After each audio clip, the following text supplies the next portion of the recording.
Welcome back, everyone. This is Journitis bringing you Feed the Beast 1710. Today we are starting on episode 56, and today we are going to get started with Applied Energistics Autocrafting. At least that's the plan.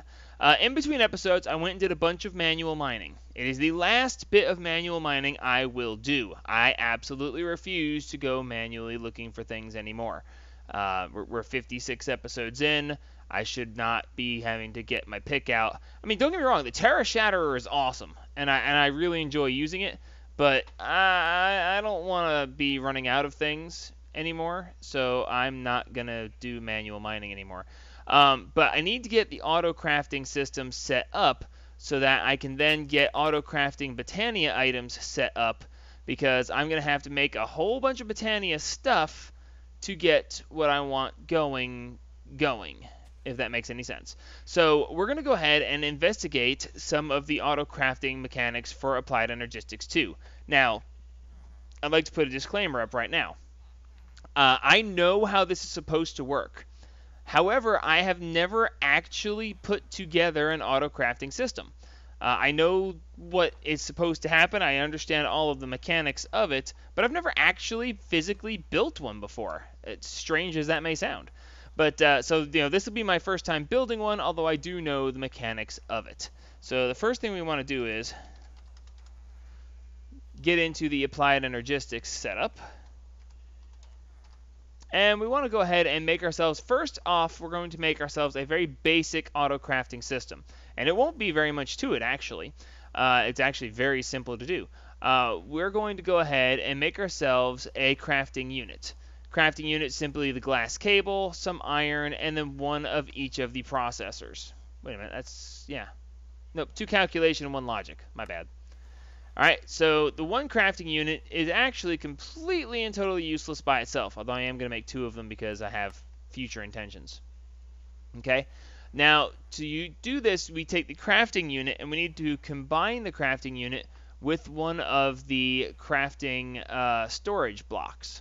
As you can see, the crafting storage block is the crafting unit along with one of the storage components. Okay, so I'm going to go ahead, and since I've been doing everything with 4K lately, we're going to go ahead and work on getting ourselves a 4K storage component. Okay, so we're going to go ahead and make ourselves 3 of these. And then we should be able to just go ahead and make ourselves one of these. Alright, so now we should be able to go ahead and put one of these in here, along with this, and we now have ourselves a 4K crafting storage block. Okay, the 4K crafting storage block, yay, next gen crafting. This is essentially a really, really big crafting table. Okay, and I'll explain more about this here in just a minute, but for now I have to plumb this thing in, because right now we are using all of our channels up here. And this is going to take a channel to run. So I'm going to go ahead and put this, you know what, since we're going to do this way, let's go ahead and put this here. Okay, and it by itself is useless, it doesn't do anything, it doesn't even have power. So we're going to go ahead and get ourselves some cable. And we're going to go ahead, actually let's grab the smart cable for fun, and some of this as well. And we're going to need to use our controller. As you remember, we made this the other day, but we didn't actually put it to use. Well, it's time to use it. As I said before, this system, as you can see here by the lines, is using all 8 channels, and Wayla actually says 8 of 8 channels as well. I need to have more channels to be able to run other things. I'm actually going to need quite a few channels to run a lot of things, and I do mean a lot of things. So we're going to go ahead and hook this thing in. I think I want to put the controller, I like the idea of the controller being right here. It's kind of a central location, and we're going to be running a lot of stuff out of this thing, and I do mean a lot. So let's go ahead, first thing, and get this hooked in. Actually, you know what, having this over here really doesn't make sense. When I rebuild, and I will be rebuilding at some point, I'll move this back down here.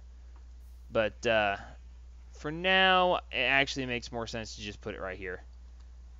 We're just getting the basic setup done anyway, so we're just going to put this right here. And now you can see that this is now showing that we are using 8 channels here, and it is now running all of this stuff on the same 8 channels off the side of this controller. Okay, so 8 channels are being used up here, but then it shows that 3 channels are going down here, and then 5 channels are going up here. And then 1 channel is used there, so now there's only 3, 2, and then 1 and 1. All right, so now we're going to go ahead and hook in the normal cable. Actually, we use smart cable here, and then the normal cable here. So that's going to power this up, and it's also going to use 1 channel, as you can see right there. Okay, so for the purpose of this, we now have a crafting storage. And we right-click here, you can see that it's now online. All right, so now what we're going to want to get is a, I can't think of the name of it.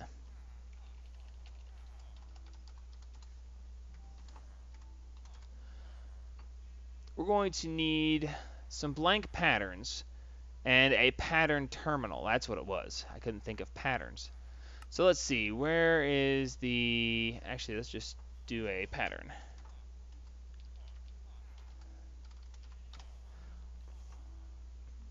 Alrighty, here we go. We're going to need the pattern terminal and the, nope, that's an encoded pattern, and some blank patterns. First, the terminal, which is actually really easy. It's just a crafting terminal and an engineering processor. Of course, we don't have the terminal. Don't have that either. How about this?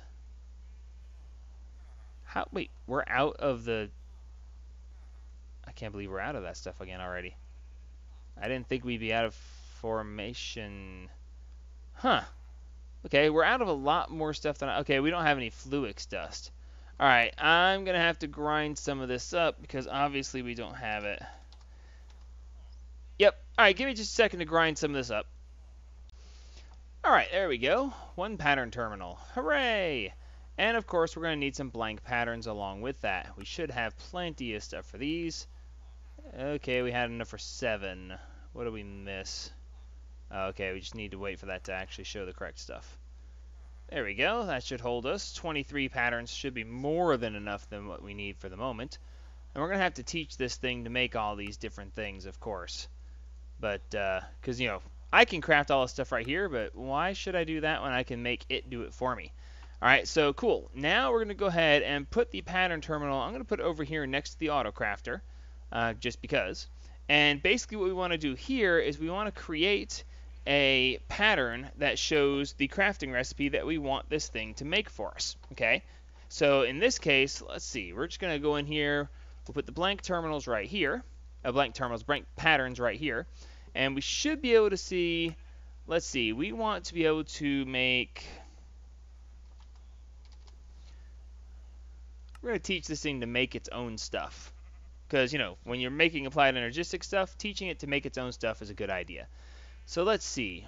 We want this thing to make a 4K storage cell. Okay, so we want to teach it to make quartz glass.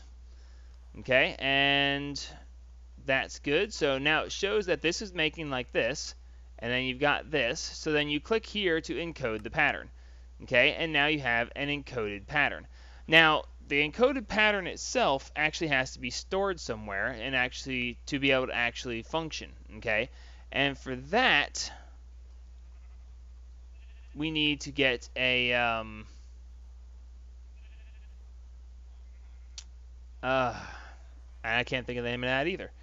It is the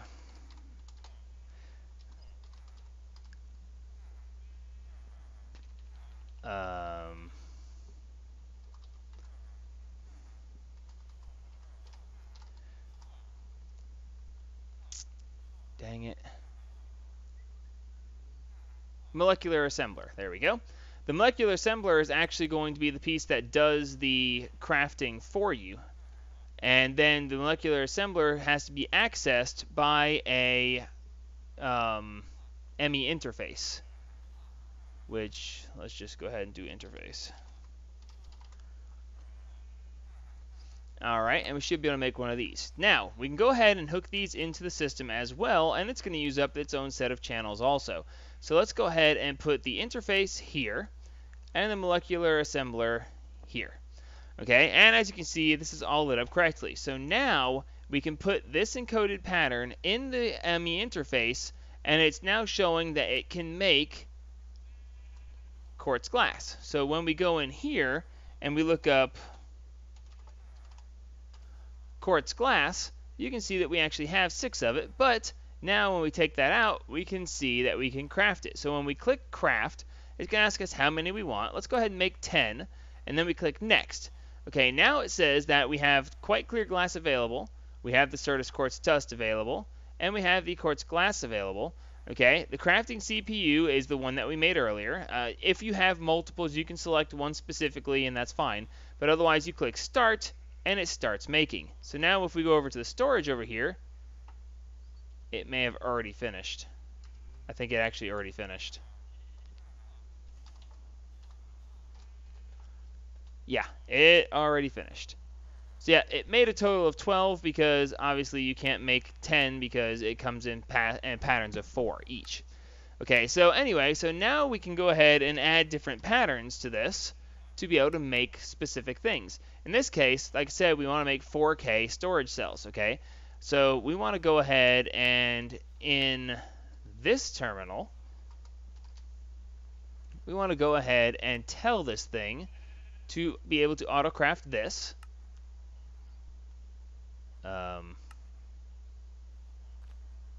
Why did that... Oh, of course, because I don't actually have the stuff necessary. It shows that I have everything but the centerpiece, and since we haven't taught it how to make that, it will only encode it to make a storage cell housing. So we need to first off tell it to make the other things, in which case we're going to tell it to make this. And instead of taking this out of here, we're going to give it the pattern. Okay, and then with that pattern, we can then use that pattern to be able to make this pattern. But we can't make this pattern yet because we don't have the actual items in here. You actually have to make them the first time. So, and now we should be able to go ahead and tell this thing this and encode. It's interesting. It didn't actually take them. Oh, they're ghost images. I didn't actually have. I only had to make one of them. Oh well. And then we can tell it to make. Did I not just make this? Oh, okay. Yeah, it says that's how you make it, but it didn't actually make it. So, and then we can pull one out of here and toss it in the system. That way we can go ahead and do this and encode this. All right. So now, if we go ahead and put all of these patterns in here, why did I make that one twice? Good question. No idea. But if you want to blank it out, just put it in your inventory and click it through, and it will go ahead and make it blank again. Put it in your crafting window, and it will make it blank again. All right, so now I should be able to come over here and look for cells, and I should be able to then say, give me, you know what, just for fun, let's get 6 of them. And next. Now, it's saying that we're going to be missing a logic processor. Okay, we have all the other stuff, but it says available 7, missing 8. Okay, so we need to teach it to make logic processors. Now, this is a different kind of processing. Okay, so for this, we're going to need to look up the logic processors. Okay, the logic processors, as we've made a bunch of them before, we know that it takes a printed circuit, a printed silicon circuit, and a piece of redstone, right? Okay, and that's all well and good. So the printed logic circuit is a piece of gold, and the printed silicon circuit is a piece of silicon, right? All right, and then the redstone. So we're going to need a piece of gold, a piece of silicon, and a piece of redstone, and that is going to equal one of the processors. Okay, so in this case, we're going to teach the ME system based on something we've already made, and we're going to tell it to do something specific based on what we want. Okay, so this... Okay, hang on a second. We're going to go with 1 piece of gold plus 1 piece of silicon. Oh, wow, we are about out of silicon. That is not good. And 1 piece of redstone is going to equal... And now, it won't let me put this in here because it's not actually a valid crafting recipe. What we need to do is switch this over here from a crafting pattern to a processing pattern. And now when we put this in here, it actually says that these 3 pieces equal one of these. So now we can encode this pattern, and it says that this makes that. All right. So now that we have that, what we're going to do is we're going to chop open the floor right here, and we're going to access this interface that we are. This is our main import from everywhere, but it's also next to the Skystone chest. Okay. So we're going to put this pattern in right here, and now the system knows how to make these processors. So let's go ahead and tell it to go ahead and make these cells and make 6 of them. Now, I know for a fact that here in just a second it's going to say, yeah, we don't have enough silicon. But now it doesn't say that we don't have enough processors. It says we have available 6, and it's going to craft 9 more. So it's actually using up more storage space, but it's still saying that we're going to be out of silicon. Okay, now I'm not prepared to actually have this thing auto-craft the silicon for me, so we're just going to go ahead and do it this way. And I don't have enough clay. Wow. I am really going to have to do something about that. But for now, we can just go ahead and put this clay in here. And this is going to work its way down. And why do I not have an octadic capacitor in there? That's what I want to know. And as you can see, we're getting plenty of silicon out of this. So let's see. We need another octadic capacitor, which means we need more double capacitors. There we go. 2 of those. Octadic. Gimme. I can't believe I set that thing up and didn't put a capacitor in it. That's kind of silly. Alright, so now when we look over here, it will say that we have the stuff we need to go ahead and make these. And basically, as you go through this, it will tell you, hey, you need more of this, or hey, you need to be able to craft that. But now it says that everything's available, so we hit start. And now we just wait, because it's just doing it all for us. Yep, there we go. 2, 3. Why'd we get hung up? What are we stuck on? Ah, it's crafting the logic processors, and therefore it's putting these in here. Now, as you remember, we have set up from here, it's going to automatically be pulled from here and stuck in over here, and it's going to go ahead and make each individual thing. And as each piece is put together, I have it set up to automatically export each piece into this central location, and therefore it's going to go ahead and make those processors. So that's also a bit slow. Let's see if we can't do something about that. We want to go ahead and make some acceleration cards. The acceleration cards, hey, I've already got one. Why do I have acceleration cards? It's a very good question. I don't remember why I made these already. Well, in any case, we're going to want 3 per processor, so we're going to need a total of 15. And that's going to actually speed up. Okay, well, I made 17, but that's fine. Each one of these inscribers can carry 3 of these acceleration cards, and that's going to make it work faster. So I don't like things being slow, and when I want this to work, I want this to work quickly. So we're just going to, whoops, no. And we should have one more. Is that, oh, one of these already had cards in it. That would be why I had made them previously. I don't remember doing that. Whatever. No biggie. Alright, so cool. So now that we have that, we can go ahead and put these cells in and have more storage. And that's the basis of auto-crafting, okay? That's basically how it's all going to work out. And depending on what you actually want to make determines what kind of setup you want to use, okay? So basically at this point, we can pretty much auto-craft almost anything we want. Now, what we really wind up needing to do is to set up an entire separate section, just alloy smelters, just sag mills, and have them hooked into ME interfaces. And those ME interfaces will then allow the ME system to use them just for processing and, for specific auto-crafting pieces. I probably want to go ahead and set that up real quick, but I'm not really sure exactly where I want to hit that up. Do I have power? I have power over here for the energy acceptor. I should be able to go ahead and hook it up over here. Let's go ahead and do that now. This isn't going to be the prettiest in the world, but it'll be alright. Alright, so in the sag mill, let's go ahead and see if we can make one of these. Yes, we can. And let's go ahead and make the alloy smelter. Excellent. Oh, wow, good. We got both of those taken care of. Let's go ahead and get some more capacitors. All right, we're going to need some more of these. We're going to need 4 of these.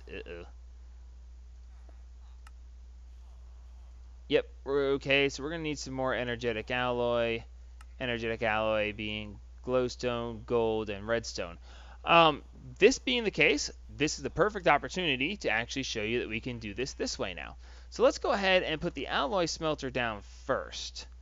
And realistically, when I rebuild the house, this will be made prettier. For now, I'm just doing it right here because it's convenient.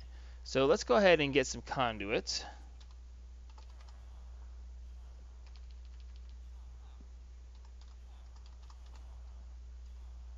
And let's go ahead and run some power over here to it. And we're also going to go ahead, actually, let's go ahead and do this way. Let's go ahead and teach this thing to make interfaces. Alright, do we have the stuff necessary to make the interface? Oops, gotta switch that to a crafting pattern. And good, so that's the pattern for that. We're also going to need the pattern for this. And one more, the pattern for the annihilation core. And we can go ahead and put these in here. And now we should have everything necessary to make the interfaces. Now, you might notice that what we have here is a total of 9 slots. Okay, and that means we can only have 9 patterns in here at once, which means that we can only autocraft 9 things. Okay, now it's convenient that I just taught it to make interfaces, because if we want, we can actually go ahead and make more of these interfaces. Go ahead and make me 10 of these, please. And with each new interface that we add onto the network here, touching the molecular assembler anyway, it adds 10 more patterns, or 9 more patterns that we can then use on the same molecular assembler. And each of these is taking up an extra channel. As you can see, we have 4 channels there now, and now we have 5. Okay, so each one of these that we attach to this is taking up an excess channel, but it's also giving us the ability to autocraft even more items. Okay, so now that we've got that going, give me just a second. I'm going to cut through the floor here, find my power, and run it to the alloy smelter. And then we're going to go ahead and get this hooked up and running as well. In which case, we're going to go ahead and hook this up right here. And there goes another channel. And you know what? One more just because. And that's where the sag mill goes. Alright, so now we have... Ooh, we only have 1 excess channel left. That's not the greatest in the world. Now I wonder... Now that's something I don't know about. Well, no, we want it to do that way anyway, because we want this one to have its own channels. Alright, give me just a second to run some power. Alrighty, so now we got that run, and we have power, and I used the octatic capacitor to go ahead and power this one, because we're going to need it first, and then of course the sag mill will be next. But let's see, first things first, we need to go ahead and teach this thing. We're going to switch this back out to a processing pattern, and we're going to say 1 gold plus 1 glowstone plus 1 redstone equals 1 energetic alloy, and we can encode this pattern. So now we'll go over here and we will teach this that energetic alloy is made in that way. So now we should be able to go over here and we should be able to say to craft ourselves some energetic alloy. I'm not going to go ahead and do this yet because I want to be able to autocraft octatic capacitors. So let's go ahead and teach this thing to make octatic capacitors. Okay, octatic capacitors are very simple. Let's see, let's go back down to the very basic one. This right here, and we don't have any gold nuggets. Of course we don't. Well, for the moment, let's just go ahead and switch this back. Pull out some nuggets for the fun of it. And then we can go ahead and say 1 gold bar equals 9 gold nuggets in code. And then we will go ahead and go from there. That way we can go ahead and make everything. Alright, so then that encode. And then now that we have that, we can go ahead and do this as a pattern and encode this. Now, we'll have to teach the system to go ahead and make the pulverized coal. So let's see, we're going to go ahead and get some coal. And then we need some... Actually, let's... Huh. I thought it was supposed to be cold dust from Ender IO, but that's okay. We'll switch this to a crafting pattern and say 1 coal equals 1 coal, 1 pulverized coal, and encode that pattern. Okay. And then we should be able to go ahead and say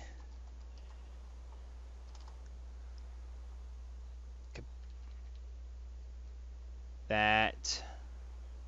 Right, so we've got that already. And then this one, well, actually, we'll just have to stop there for the moment.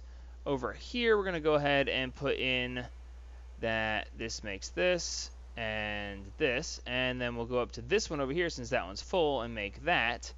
And then we will tell this one that 1 coal equals the pulverized coal. And actually, I need to make sure that we set this to push out the top. Okay, that way the interface is going to drop items in, and then it's going to push it back into the interface, and the interface will then just go ahead and process it back. So let's go ahead and see. Capacitor. Go ahead and craft me 2 of these, please, because I need them for this. And we should see these go ahead and pop in and start making. There we go. It's making 4 of those. And it's not making any of the pulverized coal because we already had some. All right, while it's doing that, let's go ahead and teach it to make vibrant alloy. Okay, so we're going to need to go, I believe it's 1 energetic alloy plus 1 ender pearl equals 1 vibrant alloy.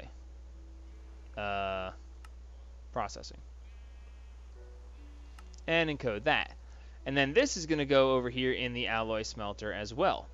So now we should be able to go ahead and do the capacitor, if I can type. And the octatic capacitor is as such. And switch this back. Encode that. The only thing we haven't done is the actual glowstone itself, which we should go ahead and do now. Alright, and both of these are normal crafting patterns, so they can go in here. So now I should be able to put all this stuff away.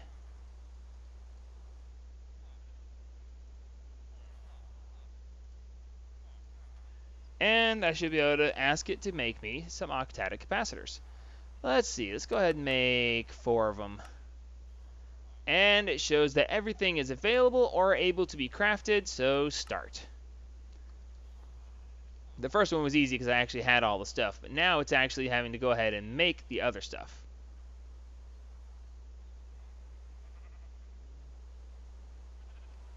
And excellent. So now we are working. So let's go ahead and get that capacitor back out. And go ahead and put it in the sag mill and let it start charging. Okay, one of the other things I'm going to want to do is constantly keep the sag mill filled with dark steel balls. I think I know how I want to do that, but let's just go ahead and teach the system how to make dark steel. Give me just a second, I'm going to do all this off camera. Alrighty, so we went ahead and made the dark steel balls as up here, and the dark steel is down here. So now I can actually just say, hey, make me, yeah, sure, make me 10 dark steel balls. And it says it can, and we can tell it to start. And that's going to, oh, did we actually just have the, oh, we actually had dark steel? I didn't realize we had dark steel. Okay, in that case, thank you for making the dark steel balls. Make me 30 more. There we go. Available 3, craft 27. So there we go. And we should see this pop on, and it is now making me some dark steel. Excellent. And I'm going to go ahead and put these dark steel balls in here. So cool. That is now functioning. All right, before we close the episode out, I actually want to do one more thing. And that's going to be make ourselves some dense ME cable, okay?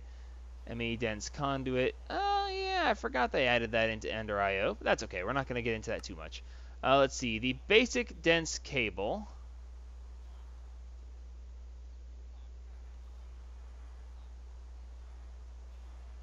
Yeah, that's right there.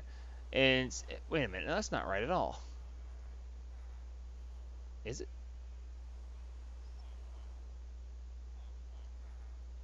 Oh, huh. I knew there was a reason I needed more wool. Anyway, there's some covered cable.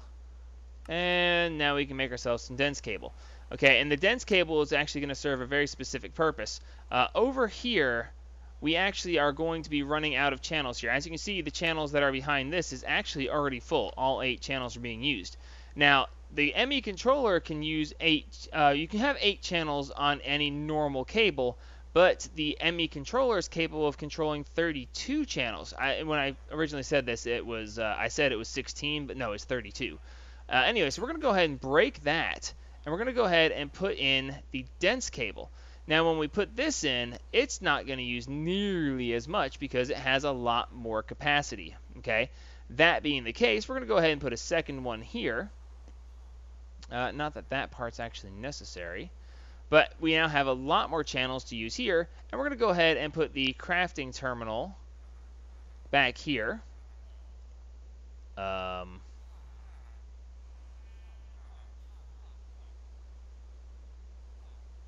Okay. Can we not hook this straight to it? No. That's odd. Not sure what to say about that. I guess we can't hook the terminal straight to the front of a dense cable. Huh. I did not know that. That is a new one. Alright, so anyway, we're going to go ahead and take this pattern terminal off of here. And we're going to go ahead and put it back over here with the others. Although now that I have to do it that way, I'm not sure how I want to do that.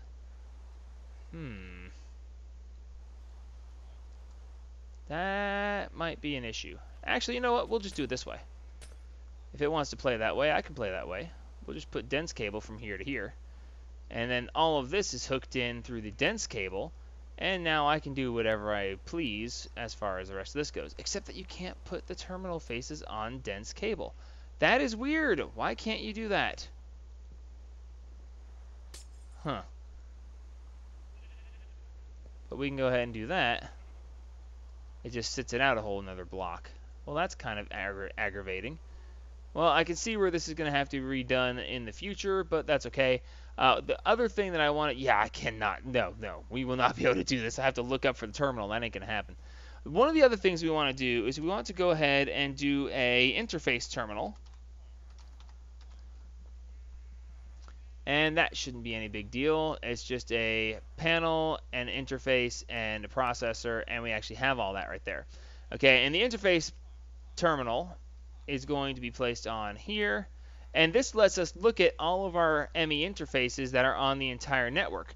Not only look at them, but we can actually pull from them as well. So we can actually take this pattern out of here. We can put this one back in here. And it even says this one's for the sag mill, this one's for the skystone chest, which is for the processor creation, and so on. Now, that's all good. And we can actually interface with this going back and forth. You know what? Fine. You know what? That's what we're going to do. Let's do this then. Ha! What do you guys say about that? That's right. Nothing. Okay, cool. So that is basic ME Autocrafting. This is actually really nice. I'm going to have to fix this, though. Running from the skystone chest over to here, if I need to make Fluix dust, Fluix crystals from charged quartz, if I teach it to make it in the skystone chest, the components that are used to make it will wind up in the inscribers, and that I can't have that. I need to be able to get them in over here. So I'm going to figure out how I'm going to do that for now. I'll probably run an ME interface over to here and have the interface put... If I run an interface to right here and then put the skystone chest right here instead, yeah, if I move that interface in the skystone chest over here, then I can probably work it that way. I'm going to work that out in between episodes because we are over time. So, you know, I'd never built one of these before, but it actually works out rather nicely. It's actually fairly simple. Like I said, I knew the way it was supposed to work, but then, you know, building it's just a different story. So there it is. So until next time, this is Jeronitis signing off on episode 56 of my Let's Play series. Like me if you like me, subscribe if you want to see what we get into next, and as always, help spread the gaming!